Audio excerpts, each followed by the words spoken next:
High বন্ধুরা, আশা করি তোমরা ভালো আছো। তোমাদেরকে আমি একটা কথা বলছি, নতুন কথা।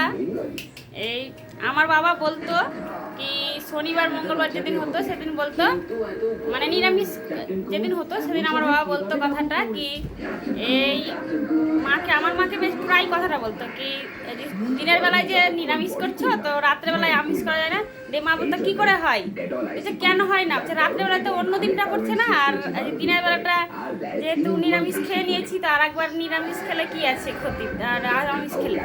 আমরা বলতাম কি এটা কোনদিন হয় বাবা, তো সেরকম ব্যাপার আমারও তাই হয়েছে। আজকে দিনের বেলা নিরামিষ খেয়েছি আর রাত্রেবেলাতে আমিষ। তো তোমাদেরকে দেখালাম না, যেহেতু ভাতটা আজ করেছি তো এই আমিষ রান্না করেছি, তো এখানেই থাক। তো চ্যানেলটিকে সাবস্ক্রাইব করবে, কমেন্ট করবে, শেয়ার করবে, আর নতুন নতুন ভিডিও পেতে তোমরা সাহায্য করবে। তোমাদের ভালো লাগলে পরে অবশ্যই কমেন্ট বক্সে জানাবে। শুভরাত্রি বন্ধুরা।